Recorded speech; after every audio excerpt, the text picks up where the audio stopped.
সম্মানিত সুধী, আমি বেসিক্যালি কেউ যদি আমার বিপক্ষে কোনো কথা বলে, বিষোদ্গার করে বা বিবৃতি দেয়, তার বিপরীতে পাল্টা বিষোদ্গার করা, কোনো পাল্টা বিবৃতি দেয়া, বা কেউ আমার বিরুদ্ধে যদি ভিডিও মেক করে তার বিরুদ্ধে ভিডিও মেক করা, এগুলো আমি খুবই ব্যক্তিগতভাবে অপছন্দ করি। তো আমি চেয়েছিলাম যে এই বিষয়গুলো নিয়ে সোশ্যাল মিডিয়াতে কথাবার্তা শুরু হয়েছে, এগুলো এমনিতেই থেমে যাবে, কিন্তু যেটা দেখলাম যে আসলে এর পক্ষে বিপক্ষে কথাবার্তা, যুক্তি পাল্টা যুক্তি, কাদা ছোড়াছুড়ি, এটা কমছে না। তো সেজন্য আমি চিন্তা করেছি যে এই বিষয়ে আমার পক্ষ থেকে একটা ক্লারিফিকেশন যদি আমি শেয়ার করে দেই, আশা করি সোশ্যাল মিডিয়াতে এই বিষয়ে পক্ষে বিপক্ষে এই ধরনের কাদা ছড়াছড়ি বন্ধ হয়ে যায়। প্রথম যে বিষয়টি নিয়ে কথা বলবো সেটি হচ্ছে, গত বছর আমি প্রতি বছর উইন্টার সিজনে বাংলাদেশে কিছু তাফসির প্রোগ্রামে জয়েন করে থাকি। তো সেখানে একটি প্রোগ্রামে আমি আল্লাহ রাসূল সাল্লাল্লাহু আলাইহি ওয়াসাল্লামের বায়োগ্রাফি নিয়ে কথা বলছিলাম। সেখানে আল্লাহ রাসূল সাল্লাল্লাহু আলাইহি ওয়াসাল্লামের দৈহিক সৌন্দর্য, ওনার ব্যবহারিক যে আচরণ সেটার সৌন্দর্য, এবং ওনার ইন্টেলেকচুয়াল ক্যারেক্টারিস্টিক, বুদ্ধিবৃত্তিক যে গুণাবলী, এগুলো নিয়ে কথা বলছিলাম। তো আল্লাহ রাসূল সাল্লাল্লাহু আলাইহি ওয়াসাল্লামের ফিজিক্যাল ক্যারেক্টারিস্টিক্স, মানে দৈহিক সৌন্দর্য নিয়ে যখন আমি কথা বলছিলাম, তখন আলোচনার এক পর্যায়ে আমি রাসূল সাল্লাল্লাহু আলাইহি ওয়াসাল্লামের দেহ মোবারকের বর্ণনা দিতে যেয়ে আমি বলেছিলাম যে রাসূল সাল্লাল্লাহু আলাইহি ওয়াসাল্লামের বডিটা ছিল 6 প্যাক। তো এই 6 প্যাক বলার পর থেকেই দেখলাম যে এই শব্দটা নিয়ে অনেক আলোচনা সমালোচনা হচ্ছে, এবং জানি না সামনেও হবে কিনা। তো এই 6 প্যাক দিয়ে আসলে আমি কি বোঝাতে চেয়েছিলাম, এই বিষয়টা আপনাদের কাছে আমি ক্লিয়ার করতে চাই। 6 প্যাক দিয়ে বেসিক্যালি আমি রাসূল সাল্লাল্লাহু আলাইহি ওয়াসাল্লামের ফিটনেসকে বুঝিয়েছি, সম্মানিত সুধী।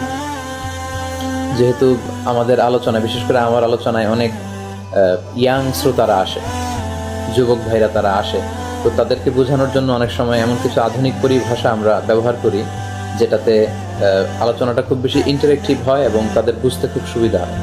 তো বেসিক্যালি এই 6 প্যাক শব্দ দিয়ে আমি রাসূল সাল্লাল্লাহু আলাইহি ওয়াসাল্লামের শক্তিমত্তা, আল্লাহ রাসূল সাল্লাল্লাহু আলাইহি ওয়াসাল্লাম যে স্লিম ছিলেন, তিনি যে ফিট ছিলেন, সুঠাম দেহী একজন মানুষ ছিলেন, একজন অসাধারণ পুরুষ ছিলেন, এটা বোঝানোর জন্য বেসিক্যালি আমি 6 প্যাক শব্দটি ব্যবহার করেছি।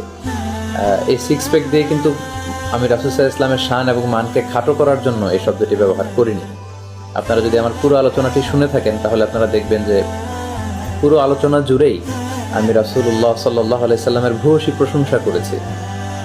রাসূল সাল্লাল্লাহু আলাইহি ওয়াসাল্লামের জীবনের নানা দিককে চমৎকারভাবে আমি কিন্তু শ্রোতাদের কাছে তুলে ধরবার চেষ্টা করেছি। তো এই শব্দ ব্যবহার করে আল্লাহ রাসূল সাল্লাল্লাহু আলাইহি ওয়াসাল্লামের শান মানকে খাটো করার তো কোনো প্রশ্নই আসে না, বরং এই শব্দ ব্যবহার করে আল্লাহ রাসূল সাল্লাল্লাহু আলাইহি ওয়াসাল্লাম যে খুব স্লিম ছিলেন, রাসূল সাল্লাল্লাহু আলাইহি ওয়াসাল্লামের পেট মোবারক ছোট ছিল, স্লিম ছিল, ফিট ছিল, সুঠাম দেহী একজন মানুষ তিনি ছিলেন, মূলত এই বিষয়টা বোঝাতে যেই আমি 6 প্যাক শব্দটি ব্যবহার করেছিলাম।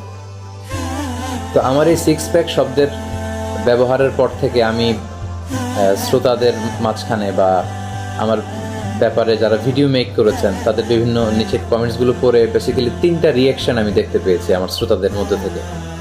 প্রথম যে রিয়াকশনটা দেখতে পেয়েছি সেটা হচ্ছে, তাদের সংখ্যাই বেশি, আমি বলবো যে তাদের সংখ্যা হয়তো 60 থেকে 70% হবে। তারা বলেছে যে হুজুর, আপনি 6 প্যাক দিয়ে রাসূল সাল্লাল্লাহু আলাইহি ওয়াসাল্লামের সুঠাম দেহ, রাসূল সাল্লাল্লাহু আলাইহি ওয়াসাল্লামের বডি ফিটনেসকে যে আপনি বোঝাতে চেয়েছেন, এটা আমরা বুঝেছি, এটা নিয়ে তর্কের কোনো সুযোগ নেই, আপনি যা বোঝাতে চেয়েছেন আমরা কিন্তু সেটাই বুঝেছি। এটা হচ্ছে প্রথম রিয়াকশন আমি পেয়েছি। তো যারা আমার এই 6 প্যাক শব্দ ব্যবহারের মধ্য দিয়ে আমি যেটা বোঝাতে চেয়েছি সেটাই আপনারা বুঝেছেন, আপনাদের সবাইকে আমি আন্তরিক শুভেচ্ছা এবং ধন্যবাদ জানাই যে আপনারা আমি যেটা মিন করেছি সেটা আপনারা বুঝতে পেরেছেন। দ্বিতীয় যে রিয়াকশনটি পেয়েছি সেটি হচ্ছে, অনেকে বলেছেন যে 6 প্যাক দিয়ে যদিও আপনি আল্লাহ রাসূল সাল্লাল্লাহু আলাইহি ওয়াসাল্লামের শক্তিমত্তা, ফিটনেস, সুঠাম দেহ এটা বোঝাতে চেয়েছেন, যদিও এটা বোঝাতে চেয়েছেন, তারপরেও 6 প্যাক শব্দটা, এটার যেহেতু একটা ওয়েস্টার্ন ওয়ার্ল্ড ভিউ আছে, সেহেতু আল্লাহ রাসূল সাল্লাল্লাহু আলাইহি ওয়াসাল্লামের সাথে এটা যায় না। সো এই শব্দটা ব্যবহার না করে যদি অন্য কোনো শব্দ দিয়ে আল্লাহ রাসূল সাল্লাল্লাহু আলাইহি ওয়াসাল্লামের এই দৈহিক বর্ণনাটা দেওয়া যেত তাহলে বোধহয় খুব ভালো হতো। তো এই দ্বিতীয় রিয়াকশন যারা দিয়েছেন তাদের প্রতিও আমি কৃতজ্ঞ, আমি তাদেরকে সম্মান জানাই, আন্তরিক শুকরিয়া জানাই, এবং আমি আপনাদের সাথে একমত যে হ্যাঁ, এই শব্দ ব্যবহার না করে অন্য কোনো শব্দ দিয়ে যদি আল্লাহ রাসূল সাল্লাল্লাহু আলাইহি ওয়াসাল্লামের শক্তিমত্তার বোঝানো যেত তাহলে আরো ভালো হতো। আসলে এক এক সময় আমরা এক এক ধরনের এক্সপ্রেশন ইউজ করে থাকি। আমরা যারা ঘন্টার পর ঘন্টা ক্যামেরার সামনে কথা বলি, অনেক সময় স্লিপ অফ টাঙের কারণে বা শব্দের সংকীর্ণতার কারণে আমরা এমন এমন শব্দ দিয়ে অনেক সময় লোকজনদেরকে বুঝাই, যেটা পরবর্তীতে শুনলে মনে হয় যে এটা না দিয়ে যদি অন্য কিছু দিয়ে বোঝানো যেত আরো ভালো হতো। তো আমি আপনাদের সাথে একমত। আমার শব্দ চয়নের ব্যাপারে কারো আপত্তি থাকতেই পারে, ভিন্ন মত থাকতেই পারে, আর আমি ভিন্ন মতের ব্যাপারে বরাবরের মতোই শ্রদ্ধাশীল।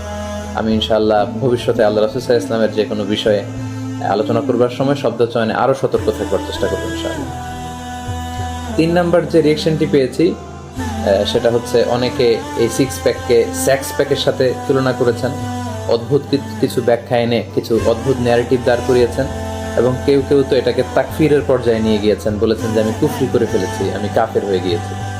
তো তাদের জন্য আমার শুধুই আফসোস, এবং তাদের জন্য আমি দোয়া করি যে আল্লাহ তাআলা আমাদেরকে ক্ষমা করুক। যারা এই ধরনের কথাবার্তা বলেছেন, আল্লাহ আমাদেরকে মাফ করুক, আল্লাহ তাআলা আমাদেরকে ক্ষমা করুক।